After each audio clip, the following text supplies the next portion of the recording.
에돔에 대한 심판을 예언하고 있습니다. 에돔의 심판은 25장에서 이미 한번 나왔죠. 나왔는데 지금 이스라엘이 회복을 약속한 가운데 지금 그죠? 유다가 이제 회복을 약속한 가운데 에돔의 멸망 심판을 다시 한번 이야기하고 있어요. 왜일까? 지금 이제 이스라엘의 가나안 땅에 대한 약속은 누구의 했는가를 확실히 해주는 겁니다. 에돔에 한 게 아니라 누구에게 했어요? 이스라엘 곧 야곱에 했어요. 야곱에서 이제 마지막으로 지금 에돔을 다시 한번 이야기하므로 이 이스라엘 가나안 땅에 대한 약속이 누굴 건가? 가나안 땅의 주인이 궁적으로는 이스라엘 곧 유다가 차지할 것에 대해서 확실히 해주고 있습니다. 이것이 이제 그 땅에 대한 소유권이 누구인가 이제 아주 이제 정리를 해주는 거죠. 지금 에돔과 야곱은 정말 성경에서 아주 계속 나타난 두 대립의 관계를 이야기합니다. 그러면 이것을 통해서 뭘 이야기하는가? 하나님이 택하신 자가 누구인가를 에사 야곱을 통해서 우리에게 가르쳐주고 있어요. 그렇죠? 자, 에사 야곱의 인연은 어떻게 시작되는가? 창세기 25장부터 나오죠. 이미 리브가의 뱃속에서 두 민족이 싸운도다. 그죠? 두 민족이 바로 그것은 에사 야곱입니다. 에사 야곱. 자, 이 두 진영은 언제부터 시작되냐면 창세기 3장 15절부터 시작됐어요. 여자의 후손과 뱀의 후손 두 진영부터 나뉠 것이 지금 창세기 25장에서 리브가의 뱃속에서 두 민족이 나누는 것을 통해서 극명하게 보여주는데, 그러면 우리 성경을 보면 계속해서 이야기하죠. 왜 에서는 버리고 야곱은 택함 받았는가? 그렇죠? 이것에 대해서 많은 의문을 가지고 힐문을 해요. 하나님이 이거 내 마음이야, 그거요. 그렇죠? 하나님 내 마음이야. 이건 하나님의 전적인 주권적인 은혜의 선택이라는 것을 이야기합니다. 인간이 어떤 자격이나 공로에서 한 게 아니라 하나님의 은혜의 주권적인 선택, 그죠? 자, 거기에 보면 주권적인 선택의 은혜, 이스라엘 모든 후손들이 참 이스라엘이 속하는 것은 아닙니다. 혈통으로는 선택받은 백성조차다. 그들이 죄를 회개하지 않음으로 인해서 선택받지 못한 자들로 드러날 것입니다. 포도나무 가지 중에 일부는 그 나무에 붙어있기를 거부하고 영원한 멸망에 이르게 될 것입니다. 하나님께서 선택한 방식은 이방인들을 새로운 비인족적 실제인 하나님의 참 이스라엘에 접붙일 것입니다. 이것이 어디서 나타나냐면 로마서 9장부터 11장 사이에 나타난 내용이죠. 9장 사이에. 로마서 이제 9장부터 11장 사이에는 어떤 것일까? 이것은 아브라함의 약속한 것을 성취하는 과정을 이야기합니다. 그죠? 로마서 1장부터 8장까지는 이제 개인 구원에 대한 이야기라면 지금 아브라함의 약속한 것은 어떤 것이요? 땅의 모든 민족이 너로 말미암아 복을 얻으리라. 여기서 중요한 약속이 있어요. 땅의 모든 민족. 아브라함이 너에게 너 자손들, 너 후손들만 복받으라 이야기하지 않고 땅의 모든 민족이 너로 말미암아 복을 얻을 것이다. 그러면 지금 로마서 9장부터 11장까지는 아브라함에게 약속한 땅의 모든 민족이 어떤 과정을 통해서 복을 받을 것인가에 대해서 설명해 주는 내용입니다. 이것은 이제 다른 말이면요, 우주적 구원계획의 성취라고 이야기하죠. 성취라고 해요. 그러면 그 과정은 어떤 과정이요? 지금 하나님이 구약시대 이스라엘을 하나님의 백성으로 선택하고 하나님 나라로 선택해서 그 가운데 여자의 후손이 태어났어. 메시아가 태어났어요. 그러면 당연히 그 모든 이스라엘은 구원받아야 할 것 같은데, 그 메시아를 영접해야 할 것 같은데 그렇지 않았죠. 대부분이 다 거부했어요. 그 중에 몇 명, 그저 극히 적은 수만 메시아를 받아들였어요. 받아들여요. 바울이 이것을 보고 근심 걱정하는 겁니다. 근심 걱정해. 야, 이 하나님이 이스라엘을 택해서 하나님의 구원 계획을 성취하고 그 약속도 그 백성 가운데 메시아가 태어났는데 왜 이 백성이 메시아를 거부할까? 다른 말은 자기 동족이 메시아를 거부한 것에 아주 마음이 아파죠. 왜일까요? 인간에게 가장 중요한 일은 뭐예요? 하나님께 다시 돌아가는 일이에요. 그죠? 하나님께 다시 돌아가는 일이고, 하나님께 다시 돌아가는 유일한 길은 예수 그리스도를 통해서요. 그래서 예수 그리스도를 영접해야죠. 근데 자기 동족이 예수 그리스도를 영접하지 않아. 그게 가슴 아픈 거예요. 가슴 아파. 가슴 아파 탄식하다가 그는 깨닫게 된 거예요. 혈통적으로 이스라엘이 다 이스라엘이 아니구나. 그 이스라엘 가운데 뭐가 있어요? 하나님이 은혜로 선택받은 남은 자가 있다는 거예요. 그죠? 남은 자다. 그래서 그 은혜로 선택받은 남은 자가 누굴까? 이제 두 비유를 이야기했어야 합니다. 첫째는 아브라함을 비유해요. 아브라함의 아들이 있었어요. 이스마엘이 있었고 이삭이 있었어요. 근데 둘 다 아브라함의 아들이지만은 하나는 선택받고 하나는 버림받았어요. 그죠? 버림받았어. 그러면 이제 사람들이 이야기합니다. 야, 그거 당연하지 않느냐? 번째 자식이니까 태감받는 거고 첩의 자식이니까 버림받는 거 당연하지 않느냐? 오늘도 이제 세상이 그렇죠. 서자들 서른받고 호적에도 못 들어간 사람들 많이 있었어요. 지금은 이제 거의 조금 나아졌지만 첩의 자식 버림받는다. 이거 당연한 이야기 아니냐? 했더니 하나님께서 두 번째 예를 들어요. 그 예가 어떤 것이요? 바로 에서와 야곱입니다. 자, 네가 나한테 물어봤지? 이삭은 본처 자식인가 태어받고 이스마엘은 첩의 자식인가 버림받았다고 얘기했지 않느냐? 그럼 봐라. 야곱과 에서를 봐라. 이건 어머니, 한 어머니고 또 같은 날짜에 태어났어. 그런데 내가 에서는 버리고 야곱은 사랑했다. 이것은 내 절대적인 주권이다. 아무도 그것에 대해서 힐만해서는 안 된다. 이걸 토기장의 비유를 가지고 이야기해요. 그렇죠? 그래서 태감받고 버림받는 것은 하나님의 주권적인 선택인데, 그래서 이스라엘 가운데도 버림받는 자가 있고 태감받는 자가 있다는 거예요. 그때는요. 그냥 이스라엘이 대부분이 거부했어. 그래서 그 복음이 어디로 갔냐면 이방인에 넘어갔어요. 이방인에 넘어갔죠. 그래서 하나님은 이방인 가운데 하나님께 돌아온 자들을 어떻게 했어요?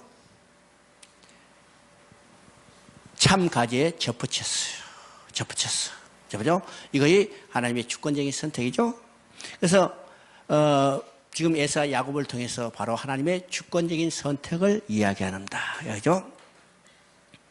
자, 그게 두 번째 보면 우리가 하나님의 사랑을 확신할 때조차 우리는 동일하게 세상의 미움을 확신하고 있어야 합니다. 세상이 우리를 미워하는 까닭은 세상이 우리의 대장이신 예수님을 먼저 미워했기 때문입니다.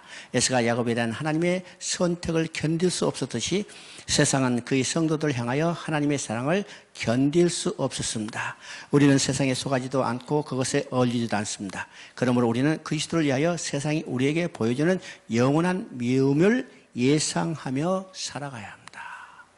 지금 리브가 뱃속에서부터 두 민족이 싸웠어요. 적대하고 싸우는 거죠. 그럼 태어나서부터 계속해서 이 두 관계는 적대하고 싸우고 대적해 오는 겁니다. 대적해 오는 거예요.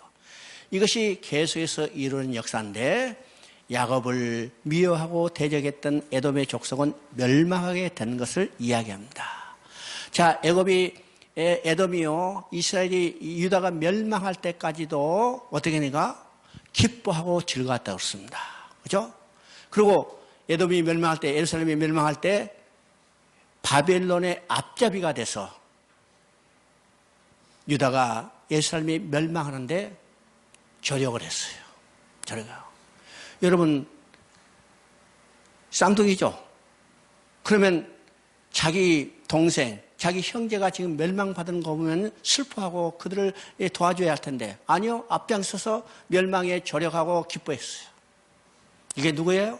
바로 사단의 역사라는 사실이에요. 사단의 역사. 그래서 하나님은요, 이 에돔, 사단을 대표하는 에돔이 반드시 멸망받을 것에서 다시 이야기합니다. 그래서 왜 지금 유다가 회복하는 가운데 지금 이 말이 들어있을까?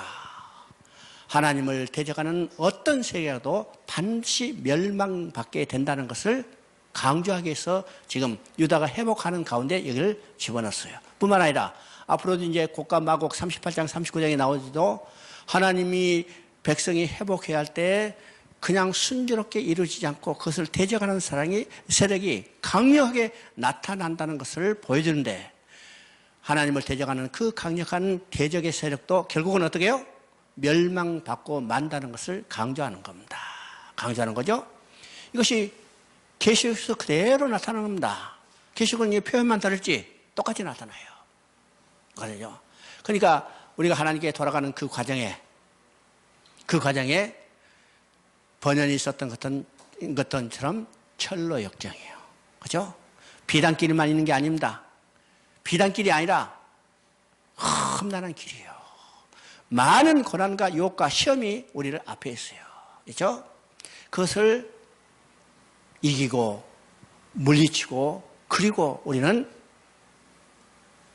최종 목표지에 도달해야 해요. 이것이 우리 신앙생활이죠. 정말 고난이 없다면 우리는 한번 생각해 봐요. 그것이 올바른 신앙생활인가? 그죠? 정말로 고난이 없다면 그것이 올바른 신앙생활인가? 한번 생각해 봐야 해요. 그죠? 다른 말로 말하면 우리 신앙생활, 천국에 도달하는 데까지 이 과정은 어떻게 해요? 험난한 고난의 과정이에요. 고난의 과정. 우리를 대적하는 많은 세력들이 있다는 사실을 우리가 보여요. 이것을 뭘 통해서 보여줘요? 무엇을 통해서 보냐? 이스라엘의 광야 40년의 이 행진의 과정을 통해서 그 과정이 가나안 땅에까지 들어가는 과정이 결코 만만치 않던 과정이라는 것을 보여주는 거죠. 자신의 욕심 때문에 넘어지기도 하고 또 대적이 오기 때문에 고난을 받기도 하고 이건 쉬운 과정이 아닙니다. 쉬운 과정이 아니죠. 환경적으로 여러 가지 어려움도 있을 뿐만 아니라 대적이 오고 자기 욕심 때문에 유혹에 넘어지기도 하고 오늘 이 신앙 과정. 그러나 이 여러 가지 환경 가운데서 우리의 목표가 분명하지 않는다면 좌절하고 낙마하고 쓰러지고 일어서지 못하죠. 그러나 우리 목표가 분명해야 해요. 저는 이제 중국의 우리 지도자들한테 가장 강조하는 것이 신앙의 목표입니다. 야, 신앙이 무슨 목표가 있습니까? 이렇게 생각하지 말아도 목표가 분명해요. 우리의 신앙도 분명한 목표가 있습니다. 그 분명한 목표는 어떤 것인가? 로마서 5장 1절 2절은요, 이 목표에 대해서 정확히 이야기하고 있습니다. 로마서 5장 1절 2절에 이제 그리스도 안에 있는 그 믿음으로 의롭게 된 자는, 그죠? 의롭게 된 자는 그리스도로 말미암아 하나님과 화평을 누리고, 두 번째 은혜 앞에 나아가고, 세 번째 가장 중요한 것은 하나님의 영광을 바라보고 즐거워하느니라. 이것이 우리의 신앙의 목표예요. 자, 예수 그리스도를 믿음으로 얻게 됐어요. 얻게 됐다는 것은 화평이 유지됐다는 거예요. 지금까지는 원수였는데 화평이 됐어요. 화평이 이루어졌기 때문에 이제는 하나님께 돌아갈 수 있죠. 여기서 이제 어렵다는 말을 우리가 이제 아주 쉽게 이해해야 한다고 했습니다. 다시 이야기하자면 성경에 나오는 의롭다, 의인이 개념은 철학적 윤리적 개념이 아니고 어떤 개념이라고 했어요? 어떤 개념? 하나님께 다시 돌아가야 되는 거예요. 아주 간단한 개념입니다. 성경에 나오는 의롭다, 의인의 개념은 하나님께 다시 돌아가게 됐다는 개념입니다. 의롭게 됐다는 것은 하나님께 다시 돌아가겠다는 거고, 의인이라는 것은 하나님께 다시 돌아간 사람이 의인이요. 누구를 통해서? 예수 그리스도를 통해서. 그렇기 때문에 오늘 간단히 이야기하면 의인하면 예수를 믿는 사람이에요. 그렇죠? 예수를 믿고 하나님께 다시 돌아가게 된 사람. 이게 의인입니다. 자, 여기서 믿음으로 의롭게 되었은즉, 믿음으로 하나님 앞에 다시 돌아가게 됐은즉 하나님과 화평하게 되고, 그 다음에 은혜의 보좌, 하나님의 보좌 앞에 나가요. 하나님의 보좌 앞에 나아가는 것은 끝이 아닙니다. 여기서 우리는 중요한 것을 알아야 해요. 하나님의 보좌 앞에 나아가는 것은 끝이 아니라 하나님의 보좌 앞에 나아가는 목적이 뭐예요? 그렇죠? 하나님의 보좌 앞에 나가는 목적이 뭐예요? 하나님과 함께 기뻐하며 즐거운 삶을 누리는 거예요. 보좌 앞에 나갔다 하더라도 거기서 계속 부들부들 떨고 있으면 안 나가는 거면 못하죠? 그렇죠? 근데 나아갔어. 나갔을 뿐만 아니라 하나님의 영광을 바라보고 즐거운 삶을 누리는 것. 오늘 많은 성도들이 신앙의 목표를 어디까지는 알고 있는가? 보좌 앞에 나가는 것까지는 알고 있어요. 그렇죠? 보좌 앞에 나가는 것까지는 알고 있어. 그런데 그보다 더 중요한 단계, 하나님의 영광을 바라보고 즐거운 삶을 누려야 해요. 이것이 우리의 신앙의 목표예요. 목표죠? 천국 가가지고 맨날 낮잠만 자고 있으면 아무 재미없잖아요. 그렇죠? 천국에 낮잠 자러 갔어요? 어? 그러니까 목표가 뭐인가를 분명히 알아야 해요. 목표가. 천국 가는 목적은 낮잠 자러 가는 게 아니라 거기 계시는 하나님과 함께 기뻐하며 즐거운 삶을 누리는 거예요. 누리는 거죠? 그래서 이 신앙의 목표를 우리가 분명히 성도들에게 가르쳐줘야 합니다. 오늘 교회에서 설교는 어떤 설교인가? 천국 가라고 그래요. 천국 가라. 천국 가는 목적이 누가복음 15장에 나오는 이 둘째 아들처럼 배고파서 배 채우러 오는 목적이에요. 그렇죠?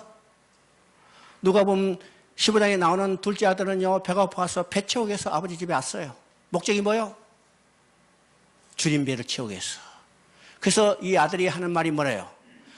아버지 아들이라고 부름받기도 부끄러우니 이제 종으로 하나 삼아주세요. 부잣집에 종살이 하면 평생 배는 안 고프잖아요. 목적이 이거예요. 그런데 아버지는 죽었다가 살아난 내 아들. 이제는 더러운 옷을 벗기고 신발을 갈아시키고, 이거는 신분이 완전히 변화된 상태를 이야기합니다. 그 다음에 어떻게 했어요? 살찐 송아지를 잡아서 우리가 먹고 마시고 즐기자.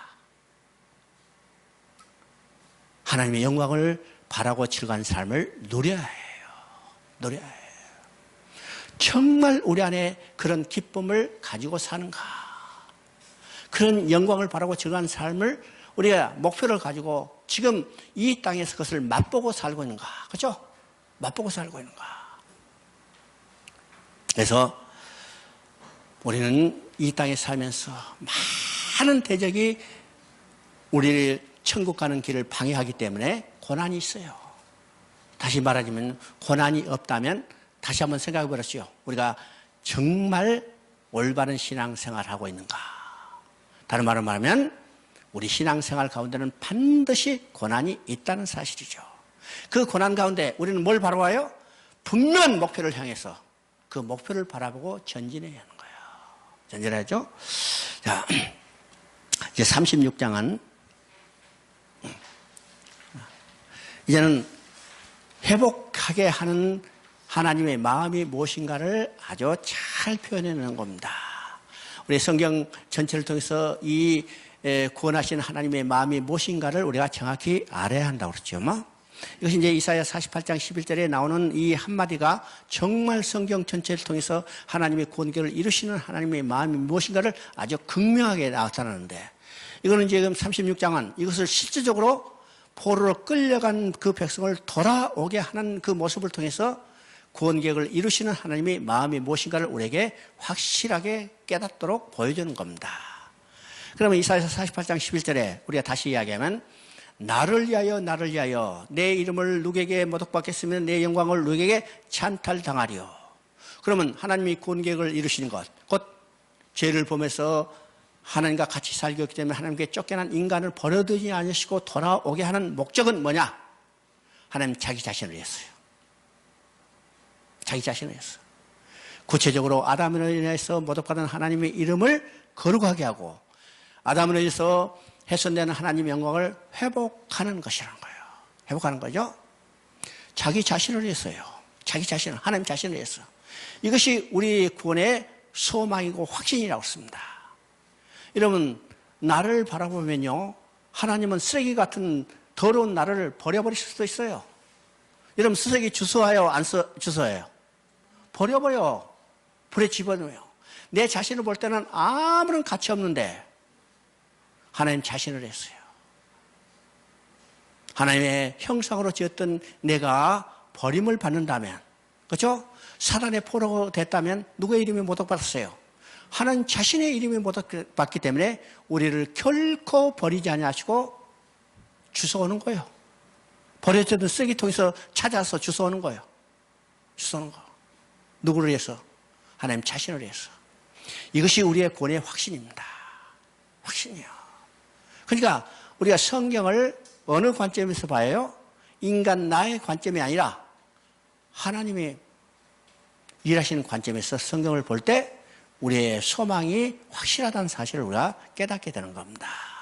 이것은 이제 에스겔 36장에서는 그것을 구체적인 것으로 보여주죠. 그래서 에스겔서의 핵심, 여기 가장 중심 주제가 여기에 있다는 사실이요. 여기든이죠. 자, 에스겔과 다니엘은 우리가 다시 이야기하자면은 포로로 끌려가서 포로 중에 부름받아서 선지 활동한 사람이라고 써요. 그러면 하나님의 백성이 이방의 침공을 받고 포로로 끌려갔다면 누구의 이름이 모독받았어요? 하나님 자신의 이름이 모독받은 거예요. 하나님의 영광이 훼손된 거예요. 그래서 자기 백성으로 인하여 모독받은 자신의 이름과 자신의 영광을 누가 어떤 방법으로 회복해 할 건가? 이것을 보여주는 것이 바로 에스겔서예요. 에스겔뿐만 아니라 다니엘서라고 했습니다. 다니엘서. 그래서 에스겔은 성전을 통해서 이것을 보여주고 다니엘은 하나님 나라를 통해서 이것을 보여준다고 그랬죠. 그러니까 보여주는 방법만 다르지 그 내용은 똑같다는 겁니다. 똑같다는 거예요. 여러분 이제 우리가 이미 국사에서 배웠지만은 다니엘서에서 핵심은 바로 거기에 있다는 사실이죠. 다니엘이 셋중에 풀무에 들어갔어요. 그렇죠? 풀무에 들어갔어. 왜 풀무에 들어갔어요? 느부갓네살이 만들어 놓았던 금신상에 절하지 않고 금신상에 절했어요. 바로 우상에 절하지 않고 그들은 하나님을 섬겼기 때문에 느부갓네살이 이 세 친구를 붙잡아서 풀무에 집어넣었어. 풀무에 집어넣을 때 느부갓네살이 이 세 친구에 뭐라고 써요? 너희를 능히 내 손에서 구원할 자가 누구냐? 내 손 누구요? 느부갓네살 손에서 구원할 자가 누구냐? 그랬더니 이 세 친구가 풀무에 들어가면서 이야기했어요. 우리가 섬기는 하나님이 계시다면, 그렇죠? 우리가 섬기는 하나님이 계시다면 능히 풀무불 가운데서 우리를 구원하시고 왕의 손에서도 우리를 구원하시리라. 놀라운 고백이죠. 우리가 섬기는 하나님이 계시다면. 느부갓네살은 이 세 친구를 풀물에 집어넣어 던졌어요. 풀물이 얼마나 뜨거운지 세 친구를 집어넣었던 사람들도 다 죽어버렸죠. 자, 금방 다 없어져야 할 텐데 타 죽기는커녕 보니까 네 사람이 왔다 갔다 해. 놀래가지고 그들을 끄집어냈어. 끄집어냈더니 몇 사람이요? 세 사람밖에 안 나왔죠. 아니, 네 사람이 왔다 갔다 했는데 끄집어내니까 세 사람밖에 안 나왔어. 한 사람은 잘못 나오다가 잘못해서 다 죽어버렸어요? 아니죠. 이 세 친구를 지켜내줬던 하나님 자신이요. 왜요? 이 세 친구가 불에 타 없어진다면 이 친구들이 섬겼던 하나님이 모독받기 때문이요. 모독받기 때문이죠. 바로 이것을 통해서 뭐예요? 지금 포로로 끌려갔다는 것은 용광로 가운데 들어간 겁니다. 용광로 가운데 들어간 거예요. 그들을 누가 지켜주실까? 하나님 자신이 자신의 이름을 위해서 영광을 위해서 이 포로로 끌려간 백성들을 지켜주셨다는 거예요. 이것이 에스겔과 다니엘서에서 동일하게 중심 주제로 이야기하고 있는 겁니다. 그런데 포로로 끌려간 그들을 하나님 자신의 이름과 영광을 위해서 돌아오게 해요. 회복해요. 돌아오지 못한다면 돌아올 때까지 그들이 포로로 있는 기간 동안까지 어떻게 돼요? 하나님의 이름은 모독받는 거죠. 하나님의 영광은 훼손되는 거죠. 그래서 끝까지 그들을 버리지 아니하시고 돌아오게 하는 거예요. 그 돌아오게 하는 것을 뭘 통해서? 에스겔은 성전을 통해서, 다니엘은 하나님 나라 회복을 통해서 보여주고 있다는 사실입니다. 그러니까 우리 이제 제가 이것을 계속 강조하는 것은요, 오늘날 너무나 이 성경 해석에 아주 편협화돼 가지고 에스겔이나 다니엘이나 계시록은 어떤 묵시라 해가지고 그 역사적인 사건이 언제 일어날 것인에 대해서 암호 해석하듯이 해석하는 경향들이 많이 있기 때문입니다. 그래서 여러분이 그것이 어렵다고 다 이야기해요. 어려울 수밖에 없죠. 암호 해석이 쉽지 않아요. 쉽지 않아. 성경은 암호가 아니라는 사실을 알아야 합니다. 성경은 아주 쉬운 책이죠. 쉬운 책 하니까 또 이제 또 읊거나 그러지만은 성경은 아주 쉬운 책이에요.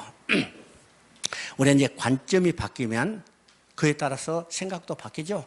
그래서 이 성경도 아주 쉽게 이야기되는 겁니다. 쉽게 돼요. 자, 성경은 어떤 책이라고 써요? 성경은 첫 번째 연애편지라고 씁니다. 연애편지. 하나님이 내게 보내주신 연애편지. 여러분, 연애편지 재밌어요? 재미없어요? 네? 안 받아본 사람 모르지? 됐죠? 안 받아본 사람 몰라봐. 받아봐. 그죠? 늦어서? 나는 이제 연애했기 때문에 많이 받아봤어요. 그죠? 많이 받았어. 그러면 연애편지 어려워요? 쉬워요? 어려워? 연애편지 재밌어요? 재미없어요? 읽고 싶어요? 읽기 싫어요? 바로 이게 성경입니다. 그죠? 쉬운 책이요. 재밌어요. 읽고 싶어요. 그죠? 근데 성경을 우리가 어떤 생각을 가는가? 야, 죄 지으면 안 돼. 거짓말 하지 마. 살인하지 마. 이건 도덕책으로 생각해요. 도덕책. 도덕책 재밌어요? 재미없잖아요. 하나님이 하지 마라, 하지 말라, 하라. 이건 하나님의 명령을 모아놓은 법률적으로 생각해요. 이 법률책이 어려워요, 쉬워요? 재미없어. 누구만 봐요? 공무원 시험 공부하는 사람들만. 그죠? 우리 박지사 같이 세무세 책 이렇게 쌓아놓고 봐. 다 본지 아는 본지는 몰라겠지만은. 그죠? 전혀 우리는 관심도 없어. 저 쓰레기 어디다 치우지? 그런 거야. 그죠? 재미없어. 안 읽어요. 우리 관점이 바뀌어야 합니다. 연애편지요? 쉬워요. 재밌어요. 읽고 싶어요. 또 성경은 양육일기라고 씁니다. 양육일기. 여러분 반복이지만요. 이사야 1장 8절 또 호세아 11장 같은 거 보면 이 하나님이 자녀를 낳고 자녀를 양육하는 그 모든 것을 눈에 보이는 것처럼 이산하게 기록하고 있어요. 부모가 자식을 낳아서 이 양육할 때 그 모든 기록을 다 기록했어. 그러겠죠? 자녀가 만약에 그 양육 일기를 읽어본다면 어떻게 해요? 가슴이 뜨거워져요. 눈에서 눈물이 흘려요. 왜요? 부모가 자기를 어떻게 사랑했는가, 얼마나 사랑했는가, 자기에게 얼마나 큰 은혜를 베푸는 것을 깨달을 때 눈에서 가슴이 뜨거워지고 눈에서 눈물이 나죠? 성경은 하나님이 나를 낳고 기르던 모든 것을 기록한 양육일기예요. 그래서 성경을 읽을 때 우리 가슴이 뜨거워지는 겁니다. 하나님의 은혜가 어떤 것을 알고 하나님의 사랑이 얼마나 깊고 넓고 높은가를 알게 되는 거예요. 알게 되죠? 여러분 양육일기를 뭘로 썼겠어요? 야, 자식 부르면 안 돼. 가지고 암호로 썼겠어요? 암호로? 암호로 안 썼어요. 평범한 말로 썼어. 그런데 오늘 우리가 성경을 볼 때는 암호로 보고 있는 거예요. 암호로 보고. 그래서 억지로 푸는 거예요. 억지로. 그러니까 암호로 풀기 때문에 성경 풀어놓은 것이 더 어려워요. 성경 풀어놓은 것이 더 어려워요. 내 친구가 미국 가서 그 사람은 이제 기계공학 박사인데 대령 출신이에요.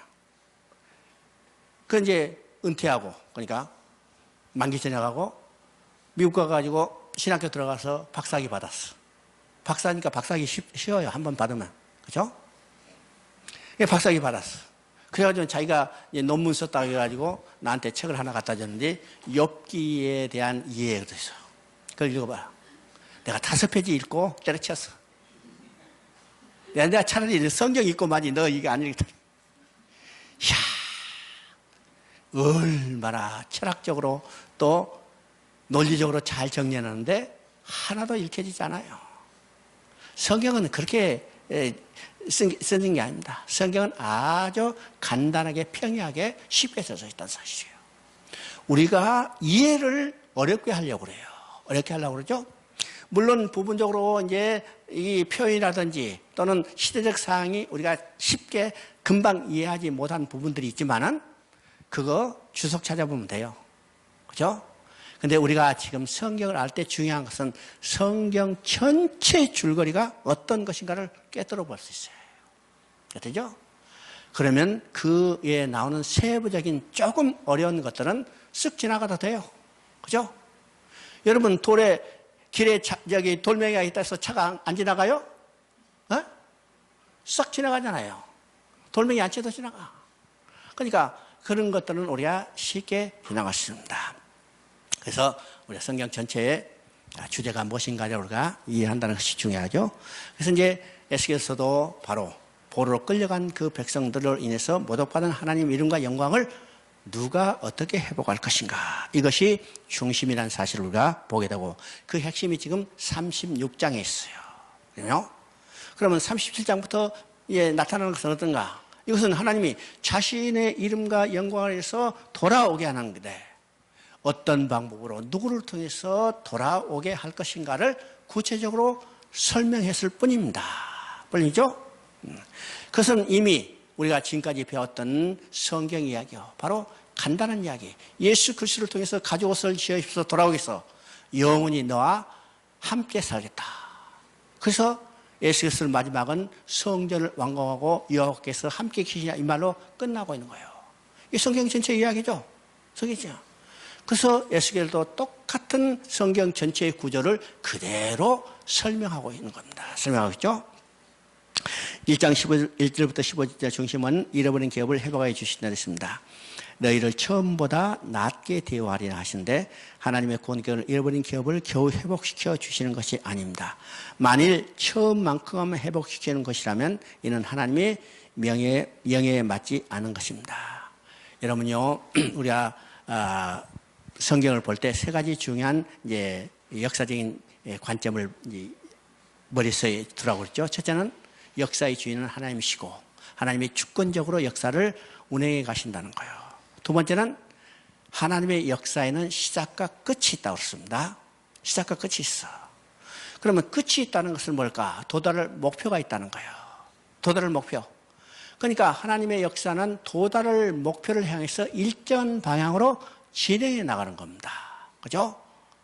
그냥 목표도 없이 방향도 없이 뺑뺑 도는 순환하는 그런 역사가 아니요. 목표를 향해서 일정한 방향으로 진행해 가는 것이 하나님의 역사입니다. 하나님의 역사. 근데 우리가 도달할 목표는 시작할 때 반복되는 단순한 목표가 아니라 그것은 더 완전한 것, 성숙한 것, 이것을 향해서 가요. 여러분, 계시록에서 이것이 완성됐어요. 계시록에서 완성되는 것은 어떤 것이요? 그곳에는 눈물도 없고 애곡하는 것도 죽음도 없고, 왜요? 더 완전한 것을, 그것은 영원히 하나님과 함께 기쁨의 즐거운 삶을 누릴 수 있는 것이요. 그곳에는요, 사단이 전혀 들어올 수 없는 완전한 곳입니다. 이 완전한 곳에서 우리는 하나님과 더불어 영원히 함께 살 수 있어요. 알죠? 그러니까 우리 기업을 회복하는 것은 단순한 시작할 때 기업을 회복하는 게 아니라 그보다 훨씬 더 나은 것으로 회복하는 겁니다. 자, 1절부터 15절까지 읽어가면, 내가 또 너희를 여러 나라의 수치를 듣지 않게 하며 만민의 비방을 다시 받지 아니하며 내 나라의 백성을 다시 넘어뜨리지 않게 하리라. 이런 일이 전에는 있으나 다시 없을 것이라고 하십니다. 이제는 다시 넘어지지 않아요. 다시 유혹받아, 아담처럼 사단에 유혹받아서 넘어지지 않아요. 이거는 완전한 것인 것을 우리가 보게 됩니다. 자, 거기서 잃어버린 기업을 회복시켰다는 말씀은 인류의 시절은 범죄함으로 하나님께서 주신 기업을 상실하고 말았습니다. 여러분, 성경에서 우리가 중요한 또 하나님의 개념이 있죠? 하나의 개념. 이것은 기업 물을 자입니다. 기업 물을 자. 우리가 기업 물을 자는 별로 잘 쓰지도 않고, 어떤 사람 기업 물을 자니까 무슨 소리 하고 하는데, 성경의 기업 물을 자의 개념은 아주 중요한 개념이라는 사실을 알아야 해요. 여러분, 기업 물을 자에 대해서 성경 한 권을 가지고 우리에게 보여줬어요. 그 성경 한 권이 어떤 책이요? 룻기요. 룻기는 바로 기업 물을 자에 대해서 이야기한 겁니다. 룻기는 두 가지 주제죠. 첫째는 왕으로 오실 예수 그리스도를 증거하고, 하나는 기업 물을 자로 오실 예수 그리스도를 증거하는 겁니다. 그럼 이 기업 물을 자는 언제부터 증거되는가? 레위기 25장에 나타나요. 레위기 25장에 기업 물을 자가 나타나죠. 그는 희년이 되면 모든 것이 원상으로 회복되는 겁니다. 그죠? 그래서 이스라엘 백성의 가장 기쁜 날은 어떤 날일까? 가장 기쁜 날은 희년이에요. 희년. 그 중간중간에 이제 여러 가지 사건들이 나타나지만 희년이 되면 잃어버렸던 기업을 다 회복해요. 땅을 다 회복하고 노예로 여기 끌려갔던 자는 노예로부터 해방되고 잃어버린 자녀를 찾고 빚진 자는 다 탕감된 거예요. 그러니까 이 말은요, 원상이 회복되고 모든 속박으로부터 완전한 자유함을 얻는 것이죠. 이것이 희년입니다. 희년이 이스라엘 백성들의 가장 기대됐던 해요. 언제 희년이 올까? 그렇죠? 희년이 올까? 그런데 희년은 언제부터 시작될까? 희년하면 우리가 통상 정월 초하루부터 시작된 일로 생각하지만 희년은 7월 10일 속죄일부터 시작되는 겁니다. 참 대단한 일이죠. 언제 우리가 하나님께 돌아갈 수 있어요? 죄가 완전히 해결돼야 해요. 죄가 완전히 해결되는 날은 어떤가? 이스라엘 백성이 죄가 완전히 해결되는 속죄일부터 희년이 시작되는 거예요. 희년이 시작되죠? 바로 이제 기업 물을 자가 있어요. 이제 이 희년을 통해서 기업 물을 것에 대해요. 그런데 희년 되기 전에 기업 물을 것에 대해서 이 25장은 계시해 줬어요. 희년 물을 자요. 그러면 바로 이 기업 물을 것에 대해서 25장 이제 레기 25장 이야기하고 룻기는 이 기업 물을 자에 대해서 아주 세부적으로 이야기하죠. 세부적으로 이야기합니다. 세부적으로. 그러면 너희의 기업이 회복될 것이다. 이 말은 기업 물을 자라요. 기업 물을 자에 의해서 우리 기업이 회복되는 거예요.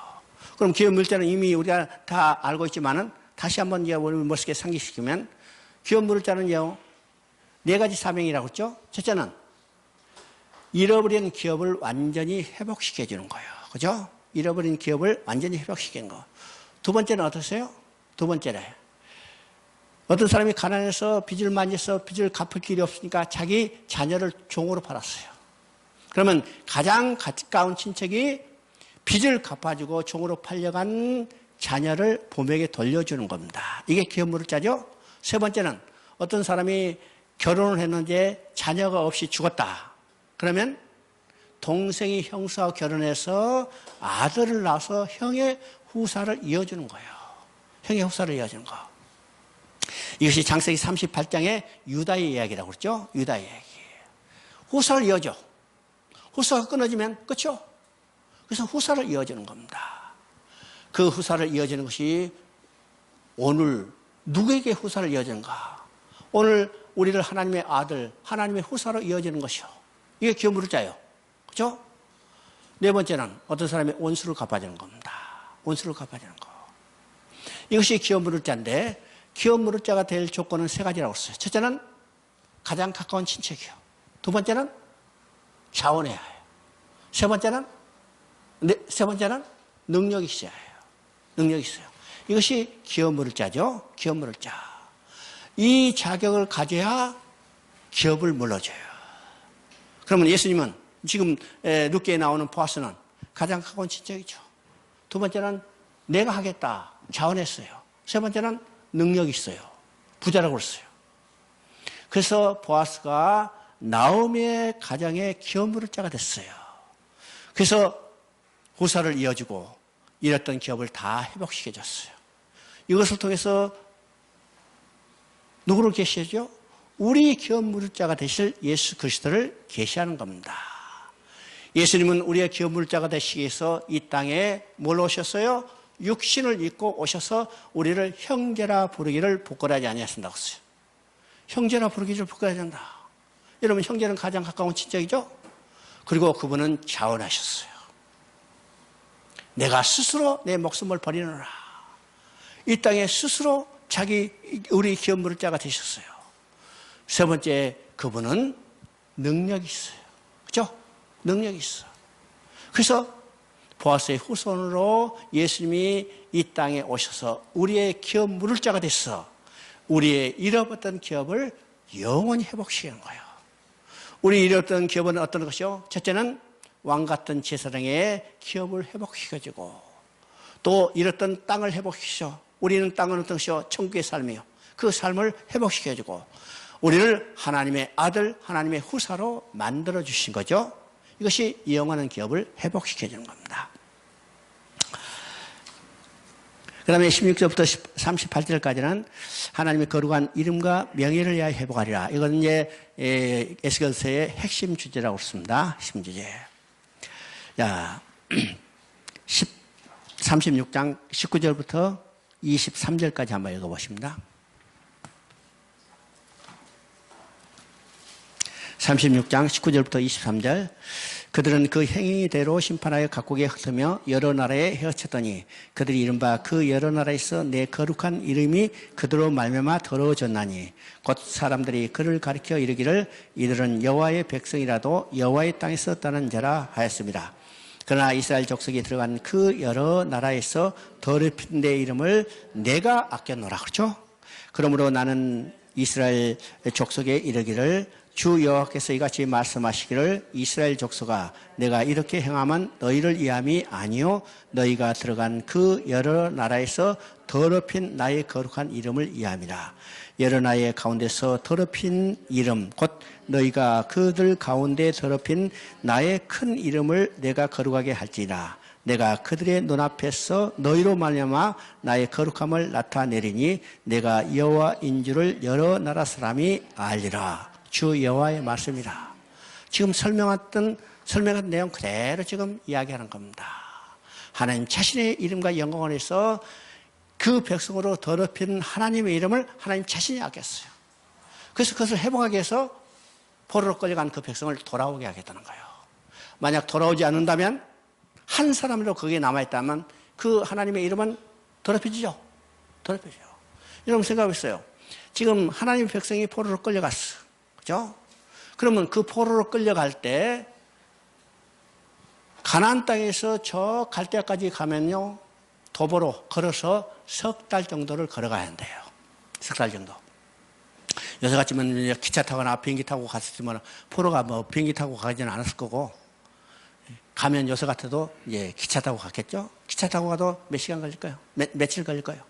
그런데 도보로 걸려간다면 그 주위에 많은 나라들이 있죠. 그럼 많은 나라들이 어떻게 해요?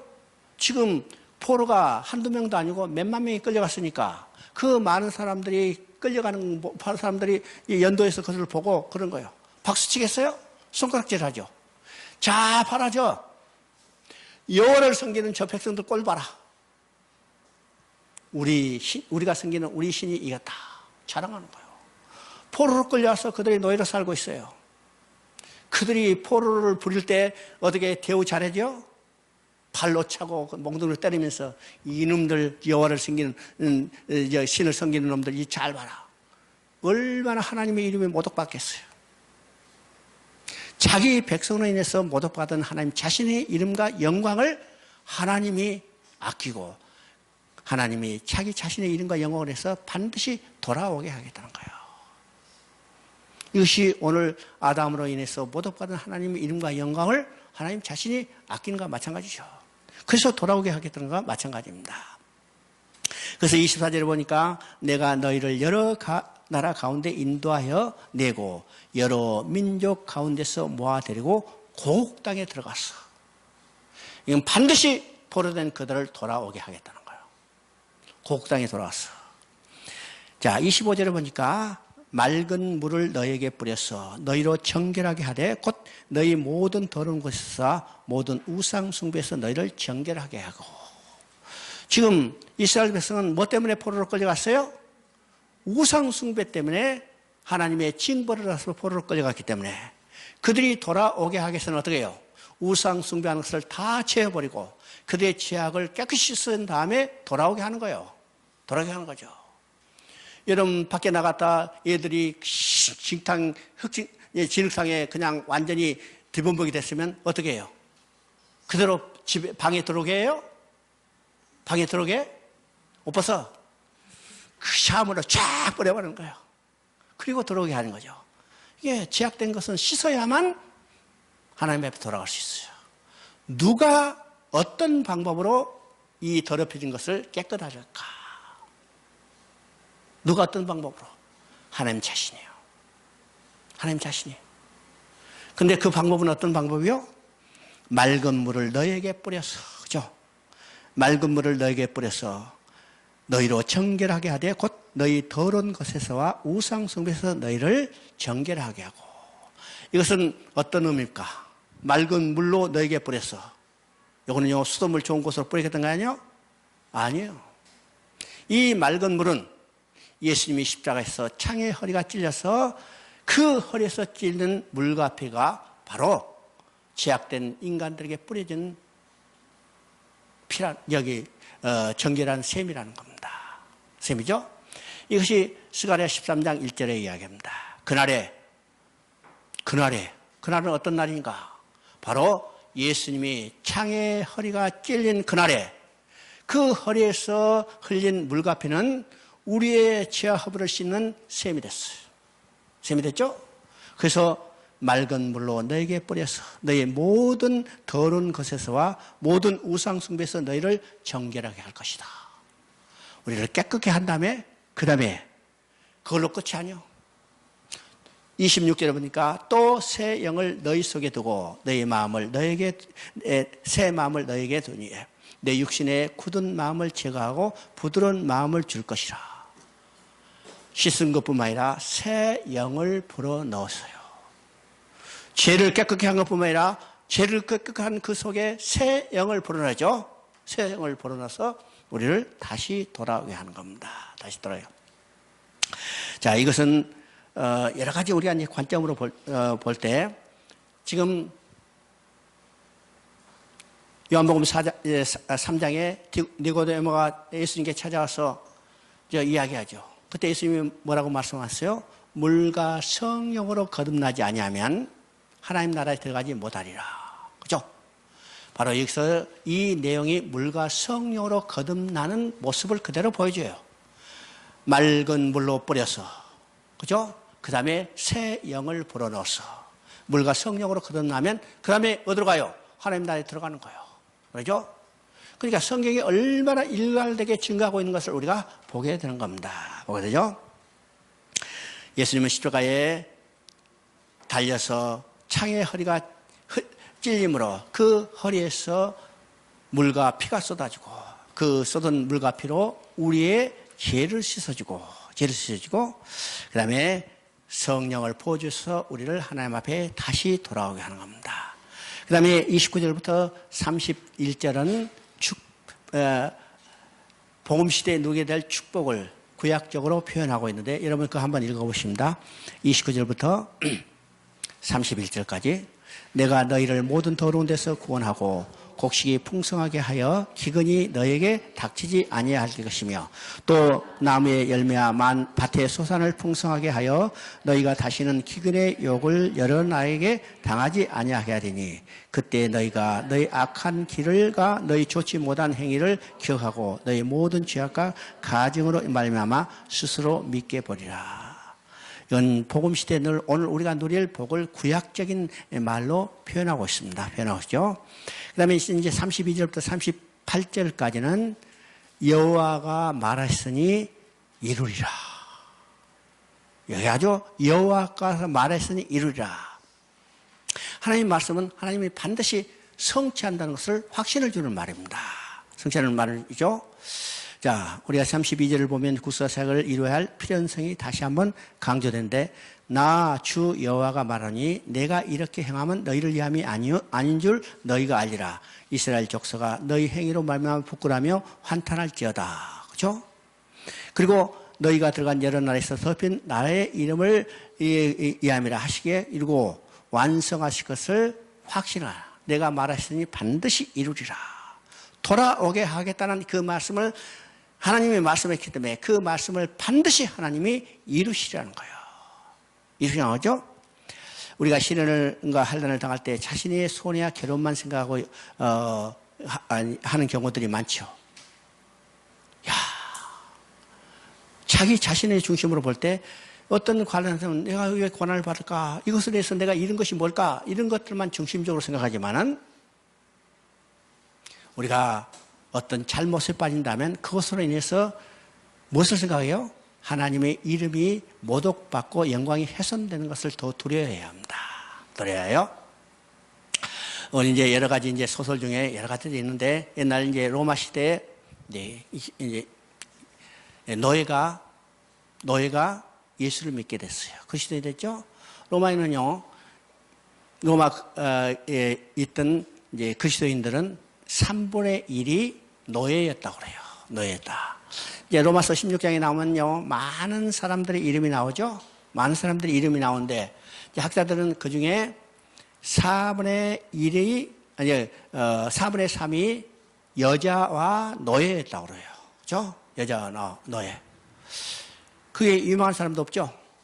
근데 26장에 나오는 16장에 나오는 이름 중에 전부 26명 정도가 되는데, 그 중에 3분의 1이 노예였다고 그럽니다. 노예다. 학자들이 이제 연구한 결과예요. 노예였어. 그러면 왜 노예였을까요? 왜 노예였을까요? 로마에 그만큼 노예가 많이 살고 있었어요. 노예가 많이 살고 있었고, 또 복음이 누구에게 먼저 전하냐면 약한 자와 비천한 자, 힘이 없는 자, 그런 사람들에게 많이 벌써 우선적으로 전해지죠. 그러니까 노예들에게 복음이 먼저 전해지고 노예들이 더 쉽게 받아들였기 때문에 로마서에도 노예의 이름들이 많이 등장하고 있습니다. 그래서 로마 시대 이제 그리스도인들이 노예들이 많았는데, 어떤 노예가 이제 귀족 집에서 사는 노예가 예수를 믿게 됐어요. 예수를 믿게 됐어.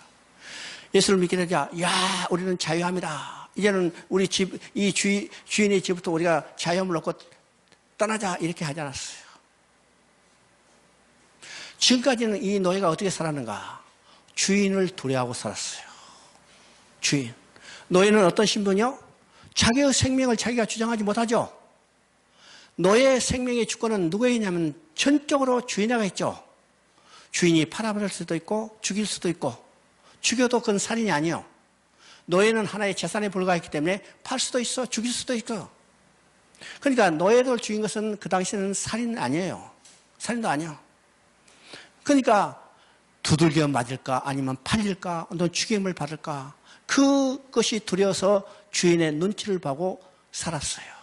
그러니까 주인을 두려워했죠. 그런데 예수를 믿고 나서 이제는 그 방향이 바꿔진 겁니다. 주인을 두려워한 게 아니라 누구를 두려워해요? 하나님을 두려워했어요.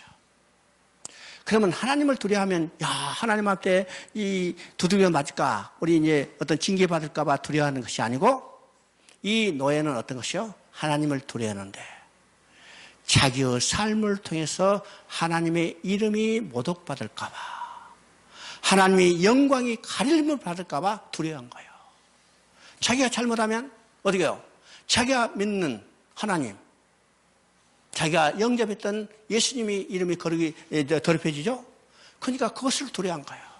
그러니까 모든 일에 자기의 삶을 통해서 하나님의 이름이 더럽히지 않도록, 하나님의 영광이 훼손되지 않도록 두려워하며 사는 거예요. 삶이 어떻게 바뀌었어요?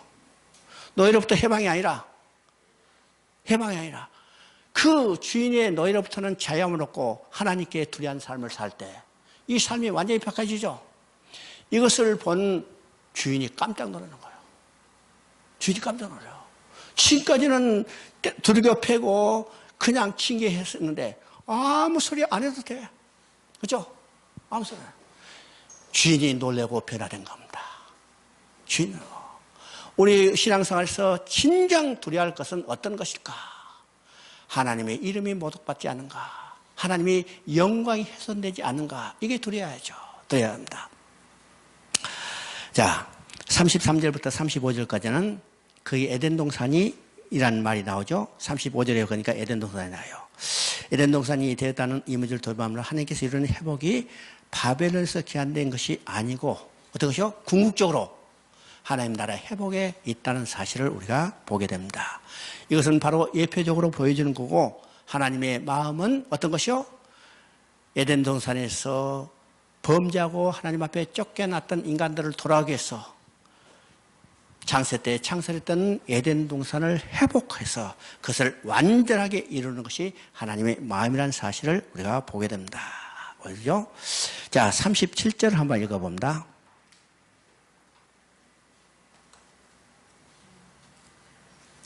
37절 주 여호와께서 이같이 말씀하셨느니라. 그래도 이스라엘 족속이 이같이 자기들에게 이루어 주기를 내게 구하여야 할지라. 내가 그들의 수요를 양태같이 많으리라. 여기서 이제 중요한 말이 나오죠. 지금까지요, 하나님이 자기 자신을 위해서 하나님이 모든 것을 다 성취해가는, 주권적으로 이뤄가는 거죠. 그죠? 인간이 할 일은 아무것도 없어. 하나님이 자신의 이름과 영광을 위해서 주권적으로 하나님이 이루어 가시는데, 지금 여기서 지금 뭐라고 써요? 뭐라고 써요? 주 여호와께서 이같이 말씀하시니 그래도 이스라엘 족속이 이같이 자기들에게 이루어지기를 뭐라고 써요? 내게 구하여야 할지라. 구하여야 한다고 그러죠. 구해야 한다는 말을 다른 말하면 기도해야 한다는 거예요. 그러면 우리의 기도가 어떤 것인지가 생각나죠. 자기의 욕심과 자기의 필요를 채우기 위한 기도가 아니라 궁극적으로 하나님의 계획과 목적이 그대로 이루어지기를 위해서 기도하는 겁니다. 하나님은 하나님이 모든 것을 주권적으로 이루시지만은 하나님은 우리에게 그것이 이루어지도록 기도하기를 원하시는 거예요. 그러면 기도할 때 우리 기도 안 해도 하나님은 이루셔요. 그래 안 그래요? 어? 우리 기도 안 해도 하나님은 이루셔요. 안 그래? 기도해야만 이루어요? 우리가 기도 안 해도 하나님은 있어요.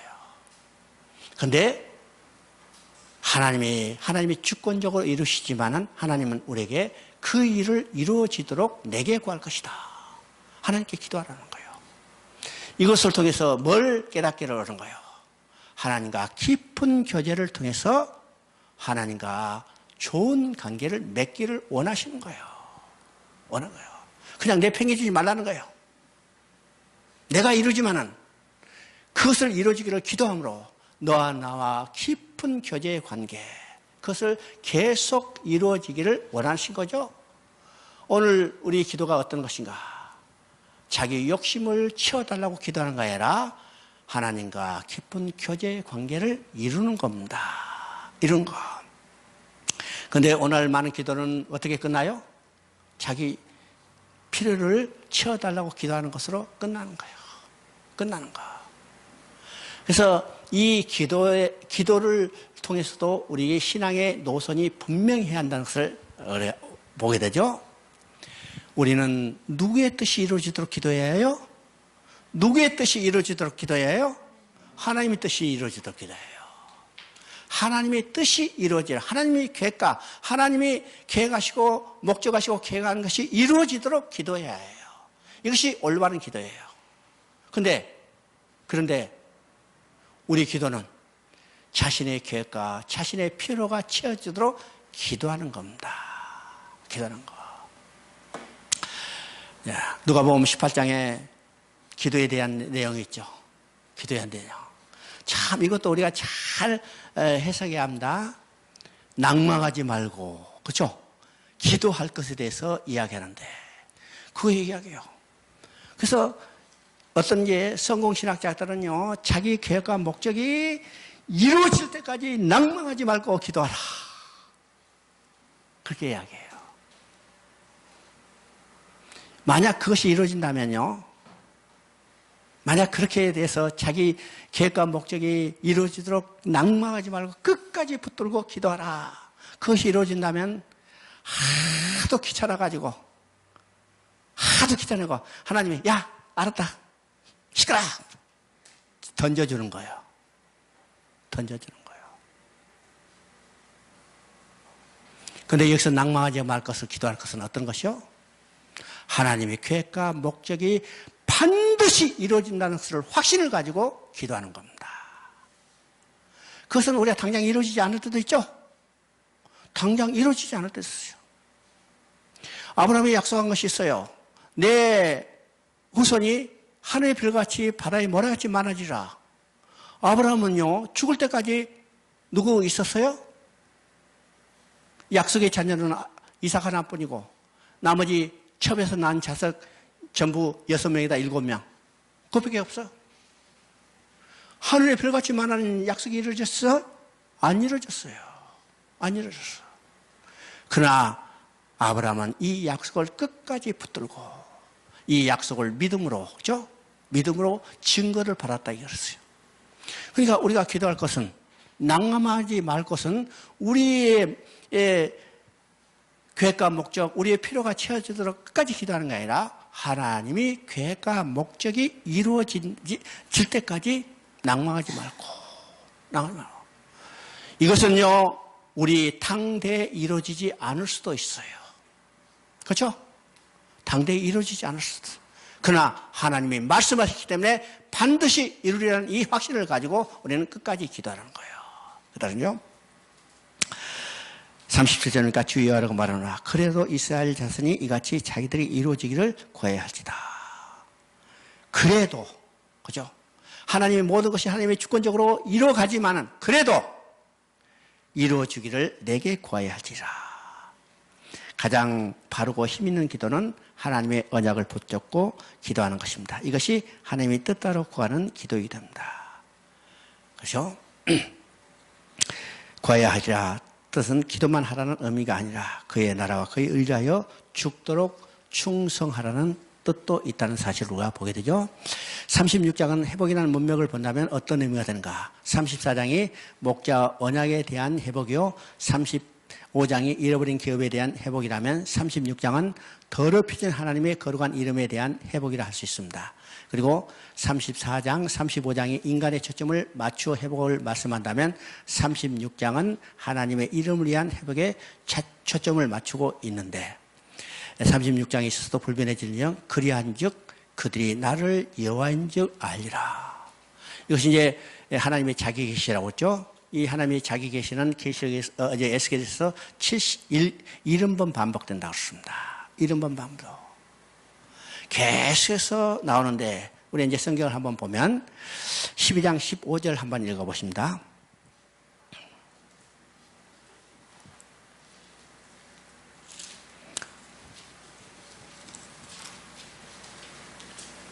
(12장 15절) 자, 한번 크게 읽어보세요.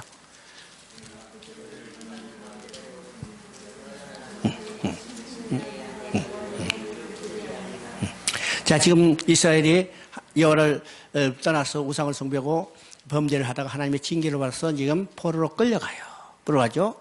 그래서 내가 그들을 이방인 가운데로 흩으며 여러 나라 가운데 해친 후에야 내가 여호와인 줄을 그들이 알리라. 그럼 여기서 보세요. 지금 포로로 끌려갔어. 그 목적이 뭘까?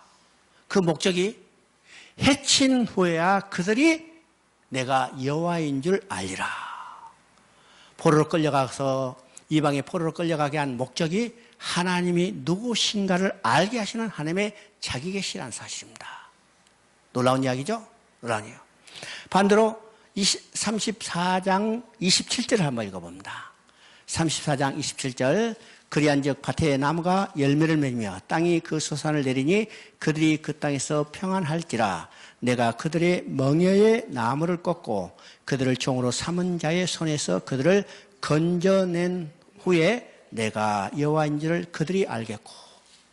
이거는 회복을 이야기합니다. 그들의 손에서 건져낸, 그죠? 건져낸 후에야 내가 여호와인 줄을 누가 알아요? 이스라엘 백성이 안다는 거예요. 이스라엘 백성이. 포로로 끌려간 후에도 여호와인 줄을 그들이 알겠고, 포로에서 돌아오게 한 후에도 여호와인 줄 그들이 알겠고, 이스라엘 백성이 하더라고. 그러면 포로로 끌려간 것도 하나님이 누군가 알게 하는 하나님의 자기이시고, 그들을 돌아오게 하는 것도 하나님이 누구신가를 알게 하는 하나님의 자기이시는 거예요. 그러면 하나님은 역사를 통해서도 환경을 통해서도 어떤 세상의 조건을 통해서도 자기가 누구신가를 계시하고 있다는 사실입니다. 오늘 지금 우리 앞에 놓여있는 여러 가지 환경, 그죠? 오늘 비가 오는 것도 하나님이 누구신가를 알게 하는 자기 계시하는 사실을 우리가 알아야 해요. 그죠? 비를 누가 내려주셨어요? 누가 내려주셨어요? 하나님이에요. 그러니까 비 오는 그것도 하나님이 누구신가를 알게 하는 자기 계시죠? 전혀. 환경을 통해서도, 기후를 통해서도, 어떤 것을 통해서도 하나님이 누구신가를 알겠나요?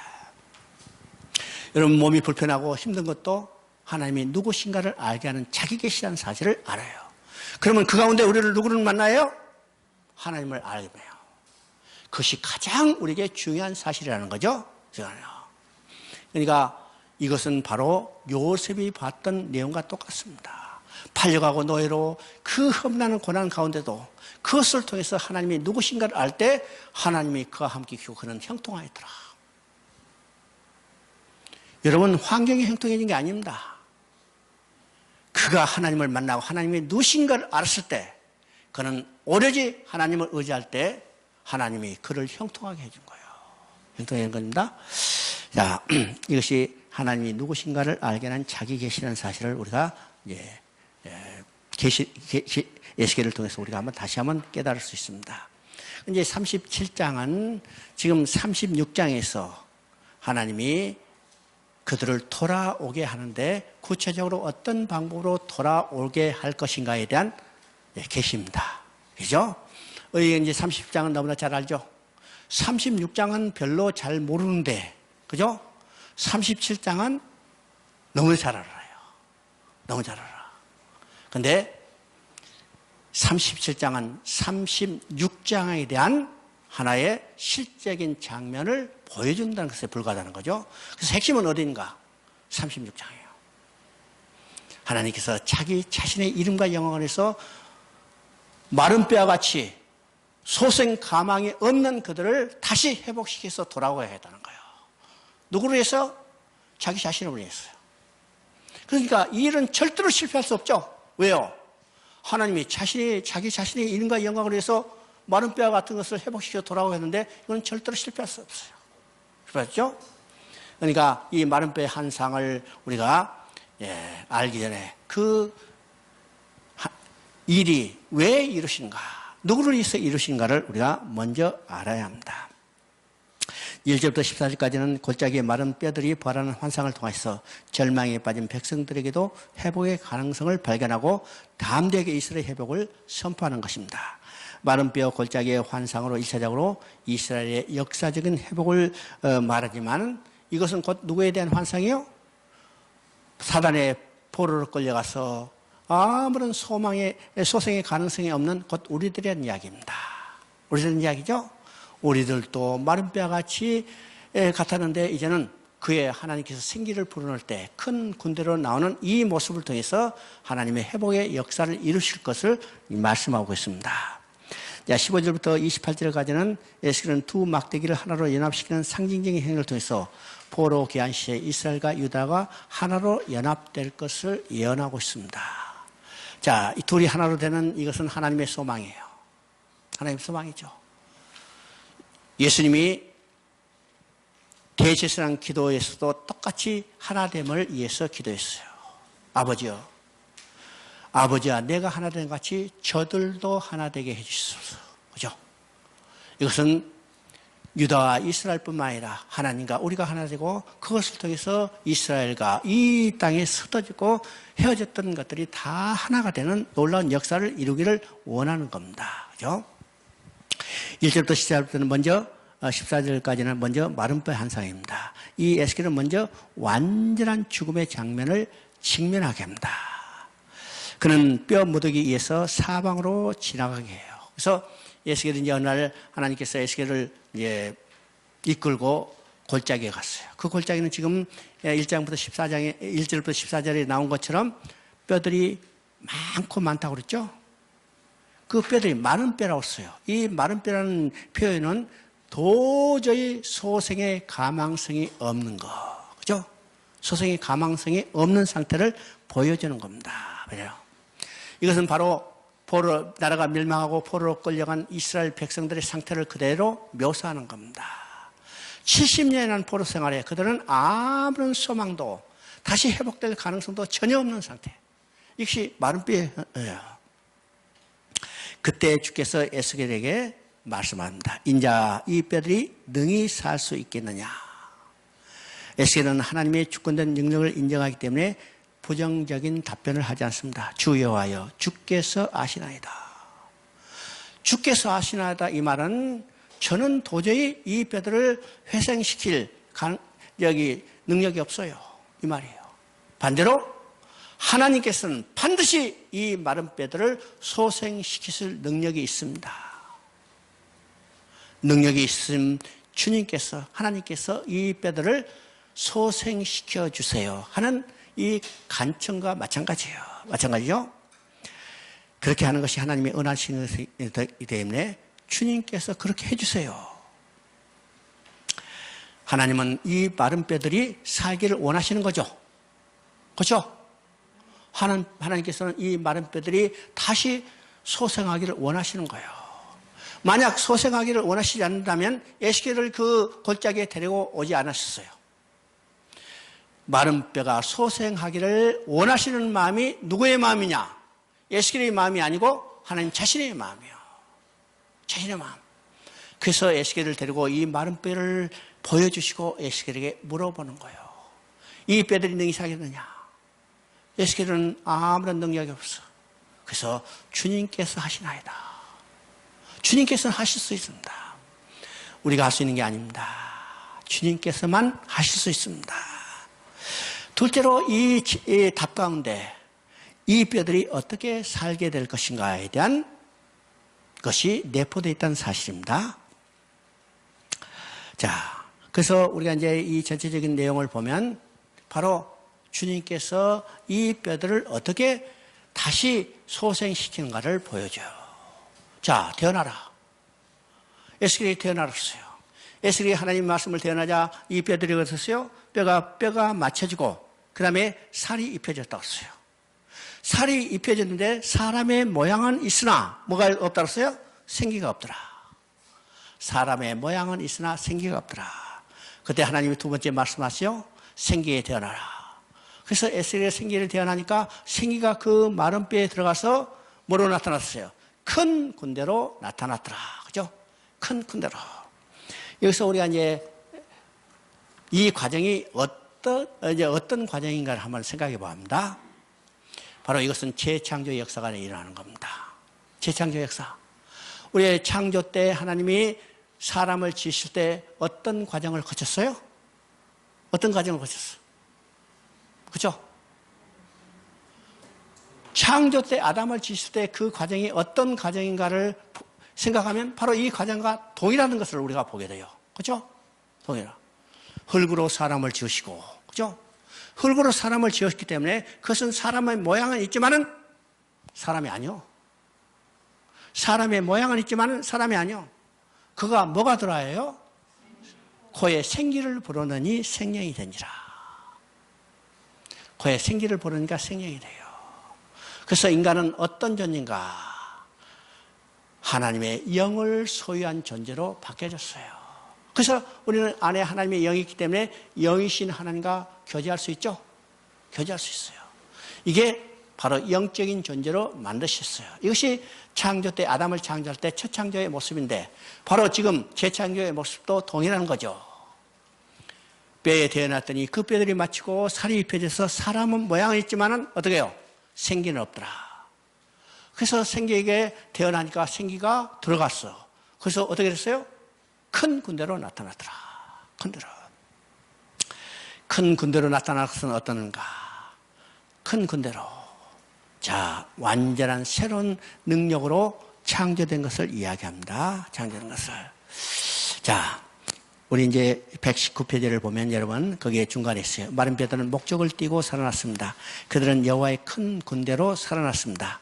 마른 뼈들이라도 하나님의 주권과 권능으로 그리스도가 군대가 될 수 있습니다. 더 이상의 무의미하지 않은, 더 이상 연약하지 않은 그리스도의 군대, 그것이 다시 살아난 우리의 정체성입니다. 그리스도인으로서 우리들은 역시 하나님을 섬기게 하여 회복되고 성령으로 충만하게 되었습니다. 이 세상에서 하나님의 영광을 드러내게 하여 성령의 은사로 모장되고 하나님의 갑주로 있게 됐습니다. 우리는 선한 사역을 하여 그리스도 예수 안에서 새 창조, 재창조된 것을 이야기합니다. 그죠? 내가 예수를 믿게 돼서 새로운 생명이 내게 보이되고 내가 새 사람으로 거듭 태어난 것 자체가 기적이에요.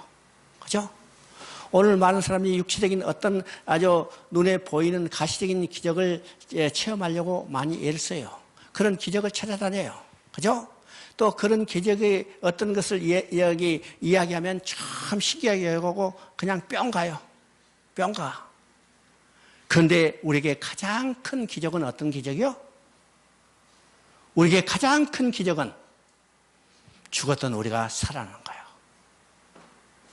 우리는 이 세상에서 볼 수 없는 가장 눈에 보이지 않는 가장 큰 기적을 우리가 체험하고 있는데 그거를 느끼지 못해요. 자랑하지 못해요. 이것이 오늘 그리스도인입니다. 우리 세상에서 볼 수 없는 눈으로 보이지 않는 가장 큰 기적을 우리가 실제로 체험하고 그것을 간직하고 산다는 사실을 깨달아야 해요. 여러분, 안지매가 일어나면 안 죽어요? 어? 죽은 나사로가 부활했으니까 안 죽었어요? 그건 육신의 일시적인 것에 불과해요. 우리가 눈으로 체험하기를 원하는 이 모든 세상적인 기적과 체험은 일시적인 것에 불과합니다. 일시적인 불과해요. 근데 육신적인 사람은 아직도 그것에 쫓아다녀요. 여러분, 그것에 미혹되지 마세요. 여러분, 그것에 쫓아다니기 시작하면요, 그의 중독이 돼서 어떻게 돼요? 더 센 것을 요구해요. 더 센 것. 그러나 여러분, 그것은 항상 공허하다는 사실을 알아야 합니다. 공허하다는 사실을 알아야 해요. 그러나 우리 속에 봄이 들어오고 우리는 어떻게 했어요? 이제는 새로운 생명, 또 그뿐만 아니라 새로운 생명뿐만 아니라 큰 군대로 나타났어요. 완전히 변화된 능력이죠. 여기서 그냥 살아났다 이야기하지 않고 큰 군대로 나왔다는 이 표현이 얼마나 우리에게 용기를 주는가를 우리는 깨달아야 해요. 큰 군대는요, 능력 있는 자들입니다. 힘 있는 자들입니다. 살아 역사하는 자들이라는 사실을 우리가 깨달아야죠. 어떤 자들이 마른 뼈같이 전혀 소생의 가능성이 없는 자들이 하나님께서 우리를 생기를, 말씀을 태어나고 생기를 불어넣어서 우리를 이렇게 써주신 거예요. 이렇게 생각하죠. 자, 이 과정에 지금 두 단계로 이것이 재창조 역사인 것을 우리가 보게 됩니다. 자, 15절부터 28절까지는요, 유다 에브라임이 이제 통일될 것을 예언합니다. 통일될 거죠. 이게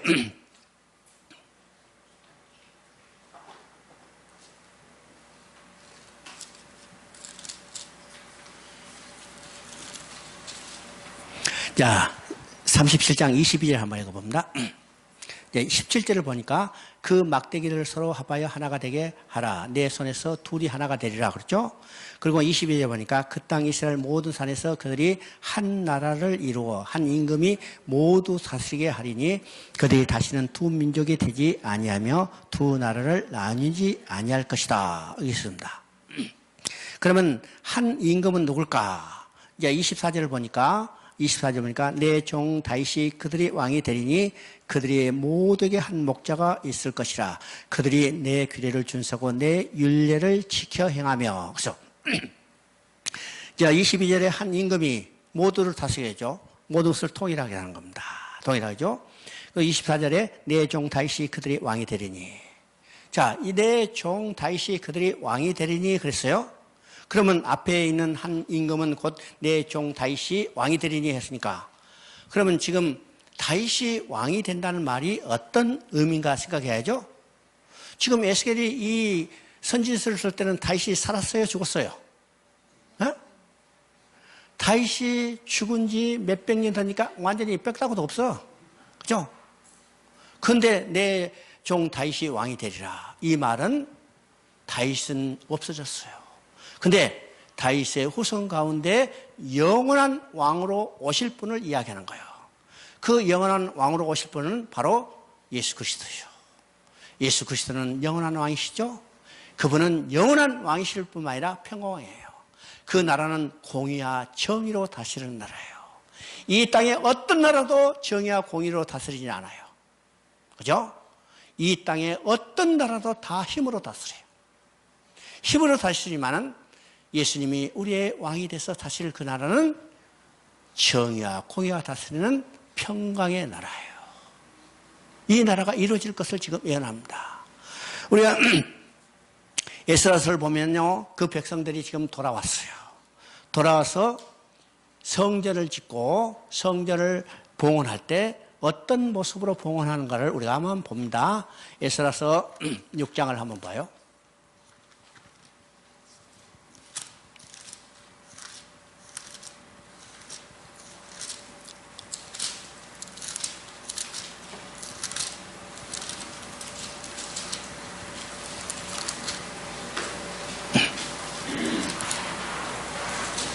에스라서 6장 17절, 16절부터 17절까지 읽어봅니다.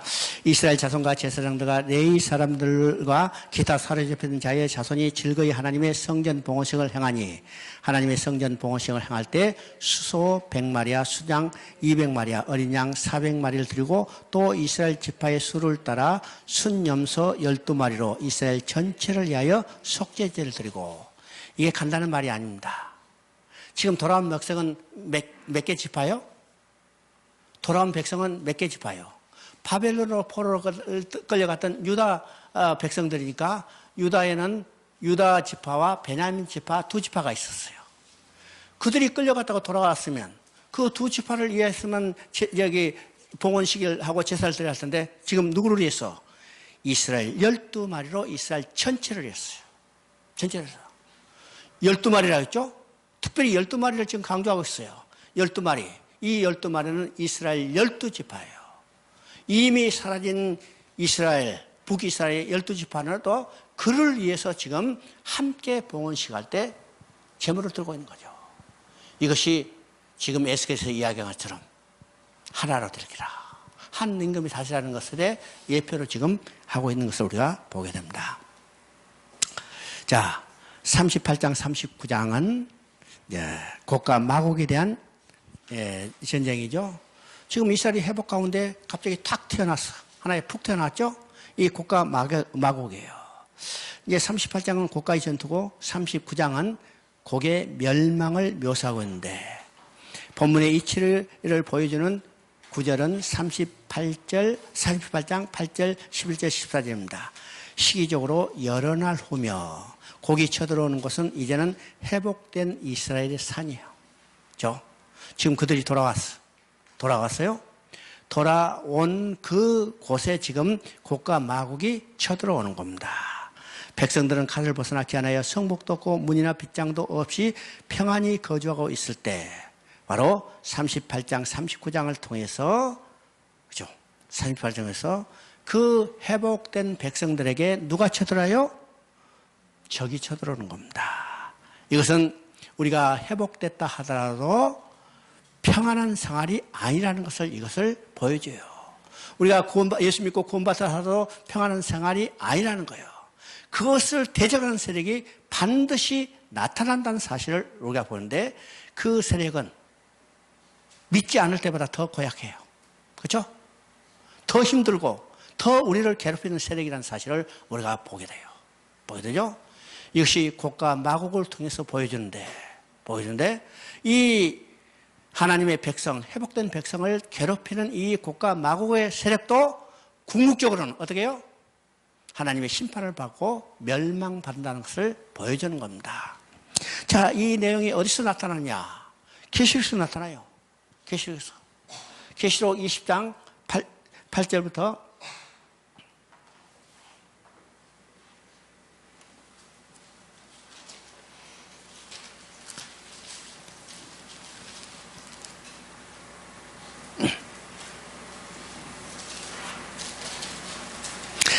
네, 7절부터 10절까지 한번 읽어봅니다. 천년이 참에 사단이 그 옥에 놓여서 나와서 땅의 사방 백성 곡과 마곡을 미혹하고 모아 싸움을 붙이리니 그 수가 바다의 모래와 같을지라. 그들이 지면에 널리 퍼져 성도들과 진과 사랑하는 성을 두르매 하늘에서 불이 내려와 그들을 태워버리고, 그들의 미혹하는 마귀가 불과 유황과 못에 던지니 거기는 그의 짐승과 거짓 선지자들이 있어 세세토록 밤낮 괴로움을 받으리라. 지금 여기 에스겔과 지금 유사한 구조죠. 그러니까 이야기했지만 이게 에스겔 요한사도는 계시록을 할 때 에스겔의 많은 상을 차용했다는 사실을 우리가 많이 보게 됩니다. 많이 되죠. 그래서 지금 회복할 때 그것을 대적하는 세력, 그것을 곧 곡과 마곡이래요. 근데 이 곡과 마곡은 어떻게 해요? 반드시 멸망받게 된다는 것을 확신을 주는 겁니다. 확신을 줘.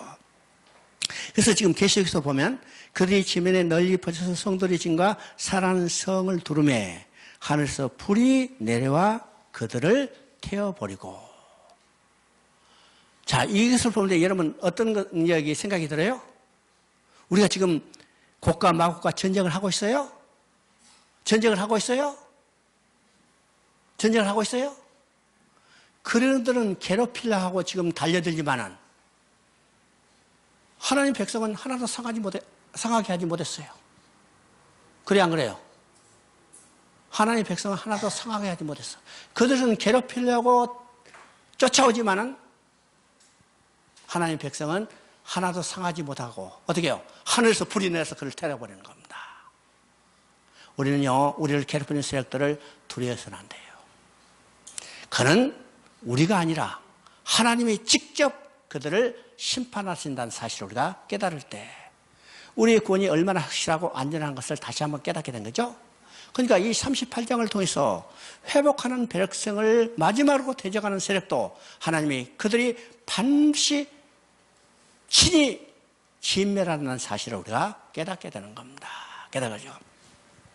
내가 계속해서 강조하지만은 우리 성경을 볼 때 내 중심, 인간 중심이 아니라 하나님이 어떤 일을 이루시는가, 하나님 중심으로 성경을 볼 때 우리의 구원의 소망, 구원의 확신이 더 확실하다는 것을 우리가 깨닫게 되는 겁니다. 깨닫게 되죠? 자, 오전은 여기까지 하십시다. 하나님 아버지 참으로 감사합니다. 우리 에스겔을 통해서 하나님이 어떤 일을 어떤 방법으로 어떻게 이루신 것을 볼 때 우리 구원이 얼마나 확실하고 완전한 것을 깨닫게 됩니다. 주여, 우리를 궁일이 여겨 주시옵소서. 마른 뼈와 같은 우리를 하나님이 친히 생기를 불어서 소생시키셔서 큰 군대로 만들어 주시다니 이 땅에서 우리가 승리하는 삶을 살 수 있도록 친히 이끌어 주시옵소서. 이 모든 말씀 우리 주 예수 그리스도 이름으로 기도드리옵나이다. 아멘. 수고하셨습니다.